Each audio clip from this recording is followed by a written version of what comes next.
So it's a pleasure to be here today. It's a pleasure to be here live. So I wanted to talk about three things today. Firstly, I wanted to give you a few facts about bull and bear markets and the benefits of long-term investing.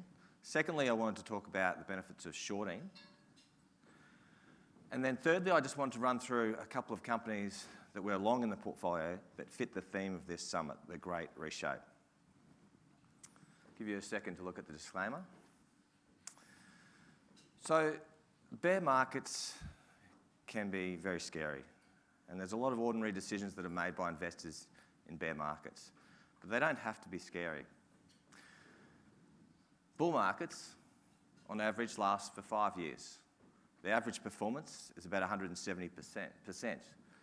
You put that in perspective with bear markets. On average, they last for a year, and the average performance is down 35%. So you can clearly see the benefits of long-term investing and making good decisions in bear markets. We are in a bear market in the US at the moment, and so those good decisions are vital. So where are we now? Well, at Solaris, we don't tend to worry where we are now. We believe we can outperform regardless of market conditions. One of my favourite cartoon characters of the 80s, Elmer Fudd, looks very confused in this cartoon here. Is it duck season? Is it wabbit season? Is it duck season? Is it wabbit season? Is it time to buy the market? Is it time to sell the market? Is it time to buy growth? Is it time to buy value? So in this time of uncertainty, it's really important to be in a strategy that is flexible and can exploit all market opportunities. So we believe one way of doing this is through 1-30-30 strategies relative to long-only strategies. And the reason why we believe this is that we believe 1-30-30 strategies are flexible. There are more opportunities. You can short any of the companies in the ASX 200 or 300. And as a result, there are more alpha opportunities. So what I might do now is just take a step back and talk about how we think about shorting at Solaris. So there is a view out there that shorting is risky. I had drinks with a financial advisor on Monday night, and we were talking about the long-short strategy and in general, people who do long-short strategies. And he was saying, I get that you guys are good at picking longs, but I just don't think the shorting strategy works. And that sort of makes sense to me, but it doesn't have to be like that. And it makes sense if you have to pick a whole shorting portfolio full of Slater and Gordons, the companies that have to go to zero. That's just not our mantra at Solaris. At Solaris, we're trying to break up our shorts into three categories: outright shorts. So they may comprise a Slater and Gordon, and that's about 25% of the book. Funding shorts, which is about 50% of the book, and pairs, which is about 25% of the book. And what we're trying to do is reduce the overall risk in our shorting book and have more opportunities. So at the moment, we've got about 30 companies that we're short. It's pretty hard to have 30 Slater and Gordons in the portfolio. So I might run through the various categories we've got there. So outright shorts. So they're about 25% of the book. What are we looking for there? We're looking for companies that might fail some of our screens. They may have earnings risk, or they may have valuation risk. These are some of the companies we've been short in the last 12 months. And a number of these companies we've been short for valuation risk reasons. These companies have been some of the COVID winners that we've had in our market over the last couple of years. And you can see the chart there of their share price performance. So collectively, at one stage, they're up 200%. Massive moves. And while there were upgrades during that period from COVID to probably the middle of last year, those upgrades weren't enough to justify the valuation. And similarly, on the downside, we're seeing those stocks collectively come back to not far from where they started. And why is that? Because the market got carried away with the earnings growth that they saw during that start, and they priced it into perpetuity. I'll run through an example. Domino's. And we've been short a number of these names. Domino's, everyone knows Domino's. Everyone was getting Domino's, or a lot of people were getting Domino's during that COVID period. It was easy to do. Domino's saw earnings upgrades of about 10 to 15% from January 20 to July 21. Yet the share price rose from $50 to $165. We couldn't justify that move in the share price. So we saw valuation risk in Domino's. Then on the other side, Domino's has seen some earnings headwinds. And so we've seen earnings expectations downgraded by about 10%. The shares have gone down from $165 down to $65. So a massive derate. Many of these companies are fantastic companies that we would buy at the right price. And in fact, we have gone long one of those companies in the last 3 months after closing the short.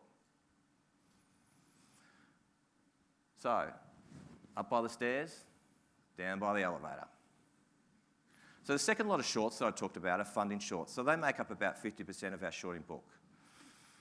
So they're the sort of shorts that are pretty boring shorts, but the main purpose of the funding shorts is to liberate capital to beef up your better long positions in your portfolio. And in terms of performance, if they're a market performer or slightly underperform, that's fine because you're putting them in your better positions. Good example for us since the inception of this product back in 2013 is AGL. And AGL had a competitive advantage for a long time in terms of their coal-fired power stations. But what we could see was structural change happening in that industry. And quite often structural change takes a long time to play out. And so the competitive advantage that they had in coal-fired power stations was diminishing because of renewables.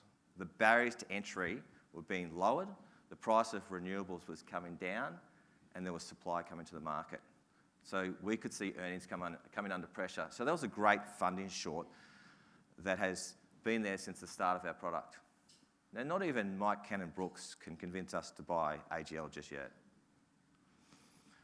Now, the third short is pairs, and the shorts we've got in pairs, you want to be short a company, but it's got a top-down risk that is just too risky for our fund. And so what we do is we have a long that's usually in the same industry that has a high correlation to it that we like. So if we look at one of the topical sectors that we've had in the last 6 to 12 months, oil and gas sector. Oil price up about 40 to 50% in Aussie dollar terms. The basket of energy securities we've shorted, up 40%.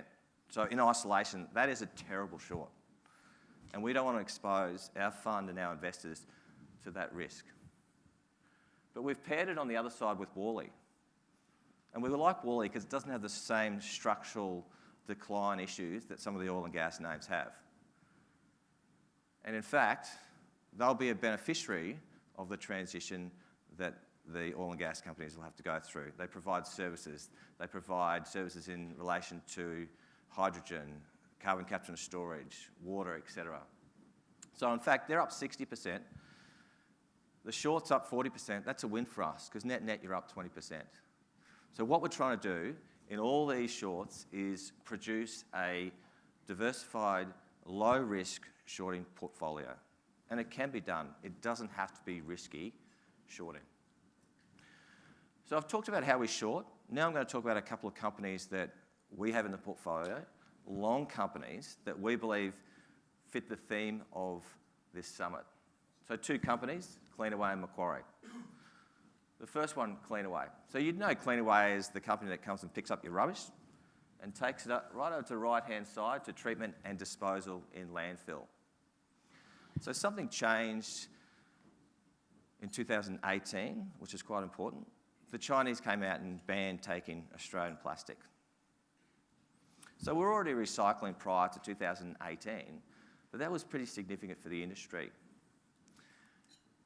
And where Cleanaway has been investing a lot of money over the last few years is in the middle component here. So that is recycling. So recycling of wood, recycling of concrete, recycling of plastics.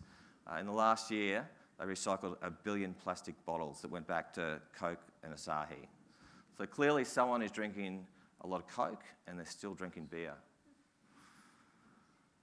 So there's a lot of work that's been done for them, building plastic pelletization plants, and what they're trying to do is improve their competitive advantage in that middle part, which is where they're going to make all their money in the future, and increase the barriers to entry.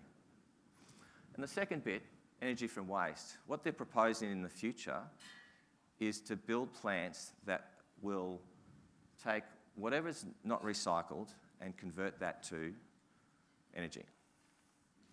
And what they're trying to do is reduce the amount that goes to landfill. And they want to reduce the amount that goes to landfill because there's a whopping big $140 levy that's paid in New South Wales.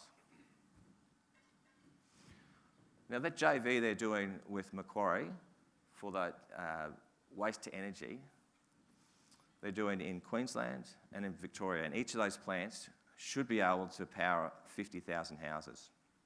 So how does Macquarie fit into this? Well, they're doing the JV with Cleanaway. They believe in the circular economy, but they believe in the circular economy because they can make money. So how does Macquarie go about it? How do they go about renewables? And they've been doing renewables for the last, over a decade. They see a huge opportunity there. And you know Macquarie is the investment bank. They're a lot more than an investment bank, and they're going to get some good growth in this division. Now, how do they do it? Well, they come up with the ideas for people. They suggest the ideas. They design them. They manage them. They co-invest with the investors, and they finance it. So they clip the ticket all the way along the value chain. So in conclusion, we talked about bull and bear markets and some of those facts and the benefits of long-term investing, and don't be scared during a bear market. The second thing we talked about was how Solaris shorts. We're a little bit different to the market, and we're trying to lower the overall risk in our shorting portfolio. And then the third thing, a couple of companies we own in the portfolio that fit the theme of this summit and are going to make a lot of money in the future.